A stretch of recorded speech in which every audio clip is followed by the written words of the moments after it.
मैं जो बोल रही हूँ आप उसको सुनिए। मेरे को समस्या नहीं है, मैं कोई सरकार की प्रवक्ता नहीं हूँ। आपका विरोध करना अधिकार है, समर्थन करना सब भाई, सब एक घर में मत नहीं होते तो ये तो इतने लोग हैं कैसे एक मत हो जाएंगे। लेकिन आप उसकी आड़ में किसी समुदाय को गाली नहीं दे सकते, किसी को ये नहीं कह सकते कि तुम्हारी कब्र 2 फीट की खुदेगी या 6 फीट की। जो हमारा इंडिया है वो सेक्युलर है, आपको भी पता होना चाहिए। हमारा जो संविधान, एक मिनट, सेक्युलर है पर धर्मशाला नहीं है, पहले ये क्लियर कीजिए, ठीक है।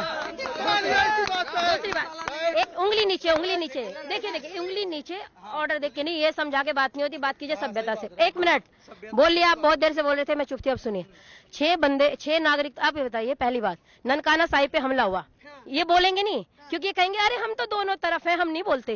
ननकाना साहिब पे हमला होने करने की तुम्हारी औकात कैसे हुई? हम भारतीय हैं, हम किसी भी समुदाय के हैं, लेकिन हमारे भारत के किसी भी नागरिक को, चीन में अभी देखिए वायरस फैला, हमारे देश के लोगों को, मैंने उसकी तरफ नहीं किया, मैंने किसी व्यक्ति की तरफ नहीं किया, विरोध करने के लिए विरोध नहीं कीजिए, थोड़ा दिमाग लगा के विरोध कीजिए।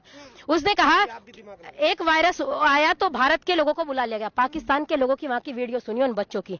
आप इसलिए विरोध नहीं कीजिए कि कोई व्यक्ति लेके आया, आपको मोदी विरोध कीजिए, हमको समस्या नहीं है, लेकिन आप उसको समझिए तो वो खुद के बच्चे कह रहे, पाकिस्तानी बच्चे, कि इंडिया इतना अच्छा देश है कि उन्होंने ये नहीं पूछा, वहां पे ये नहीं पूछा गया तेरा धर्म क्या है, तू हिंदू है कि मुस्लिम है, तू इंडियन है इसलिए तुझे भारत में ले आया गया। और आप कह रहे हैं कि 6 को नागरिकता दी जा रही है, उनको नहीं दी जा रही, उनको नहीं दी जा रही। देखिए जब देश बटे थे, हम, पाकिस्तान हमारा था, हमने अलग नहीं किया, हमने तो कभी विभाजन मांगा ही नहीं, हमने तो कभी कहा ही नहीं बंटवारा करो, हम तो आज भी नहीं कह रहे, हम तो कभी नहीं चाहते, सब हमारे भाई आप हमारे देश में रहिए, हमको कोई समस्या नहीं। लेकिन जब आपने बंटवारा कर लिया, और अभी परसों तरसों एक खबर आई थी, आपने पढ़ा भी होगा, सब लोगों ने जो यहाँ पे खड़े हैं सोशल मीडिया वाले, 2 लड़कियों को मंडप से उठा के जबरदस्ती धर्म परिवर्तन कर लिया।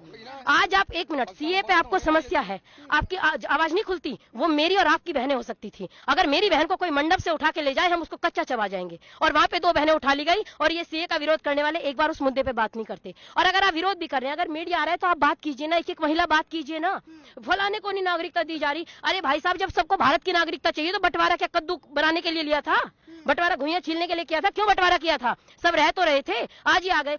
अफगानिस्तान इस्लामिक देश है, इंडिया सेक्युलर देश है, सेक्युलर देश है, तो कोई कागज मत दिखाओ, सब आ जाओ धर्मशाला है। अपने घर में हम किसी की एंट्री कराते हैं तो उसको देखते हैं पहले ये कौन है, और भारत में कोई भी आएगा हम कहेंगे तू कागज मत दिखा, तू भारत में रहे, तू यहाँ का नागरिक है, हम कैसे स्वीकार करेंगे? आप देखिए, देश को मजाक मत बनाइए, ये देश है, इसको हम भारत माँ कहते हैं, वेद कहता है माता भूमि पुत्रम पृथिव्या, ये भूमि मेरी माँ है और हम इसके पुत्र हैं। तो प्रत्येक पुत्र पुत्री का, आज हमारे देश की हालत ये है कि लोग भारत माँ को गाली दे जाते हैं, और उस संसद भवन के अंदर जिसको लोकतंत्र का मंदिर कहा जाता है, क्या गुजरती होगी इस भारत माँ पे? आप विचार करके देखिए ना, एक शायर बड़ा सुंदर कहा, मेरी दशो दिशाओं में भाले लटक रहे हैं। आप बहुत जान, आपका ठीक है, आपका विरोध हो सकता है, लेकिन आप ये भी तो कीजिए ना, उन, हाँ, उसके बाद आप उन 2 बंदों में बात कर सकते हैं, मेरी दशो दिशाओं में भाले लटक रहे हैं। जब रोज मीडिया में आके लोग कहते हैं ना बंटवारा चाहिए, बंटवारा चाहिए, बंटवारा चाहिए, बंटवारा चाहिए, मेरी दशो दिशाओं में भाले लटक रहे हैं, सुमन कहाँ पग पग पर तीखे कांटे भटक रहे हैं, ए परदेसी मुझसे मेरा परिचय पूछते हो, मैं माँ हूँ ऐसे बेटों की जिनके बेटे दर दर भटक रहे हैं, मैं माँ हूँ ऐसे बेटों की जिसके बेटे दर दर भटक रहे हैं। आप भारत माँ का बंटवारा मत कीजिए। अभी टीवी पे एक मांग आई, देखिए भैया, मेरे को आप 1 मिनट, मेरी को एक सुनो, मेरी आपसे पर्सनल दुश्मनी नहीं है, लेकिन जब कोई व्यक्ति नहीं, जब कोई व्यक्ति आता है और कोई व्यक्ति टीवी पे आके कहता है, एक व्यक्ति आया उसने कहा कि मैं इंडियन बाद में हूँ, पहले मैं इस्लामी हूँ। आप ये बताइए, मैंने कभी नहीं कहा मैं पहले हिंदू हूँ, मैं कहती हूँ मैं पहले भारतीय हूँ उसके बाद हिंदू हूँ।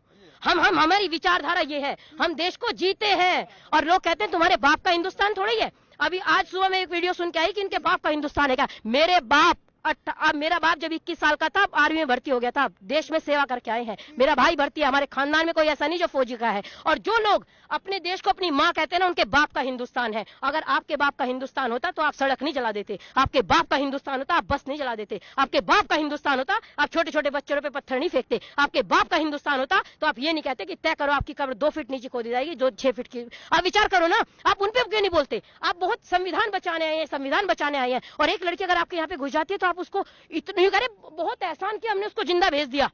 हाथ लगा के देखते तुम ये कह रहे हो ना जिंदा भेज दिया। अरे कोई शाहीन बाग पाकिस्तान में है जो हम जा नहीं सकते? ये हमको प्रूफ चाहिए, उसकी पहचान पत्र, हम भी तो यही कह रहे हैं भाई, पहचान पत्र दिखाओ। और देखिए, कोई जबरदस्ती, आप भारत के नागरिक हैं, आप हमारे भाई हैं। एक मुस्लिम भाई का इतना सुंदर इंटरव्यू में उसका सुन रही थी, उसने कहा बरगलाया जा रहा है, हमारे विरुद्ध कुछ नहीं है।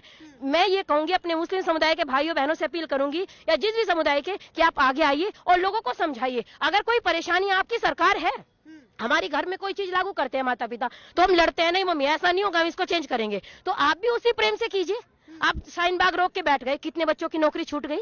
जो बच्चा प्राइवेट नौकरी करता है और अपने घर में कमाने वाला अकेला है, गाल बजाना बहुत आसान होता है, बोलना बहुत आसान होता है, जब दिल पे गुजरती है तब पता लगता है। उस बच्चे की नौकरी छूट गई, अपने घर वालों को रोटी कहाँ से देगा।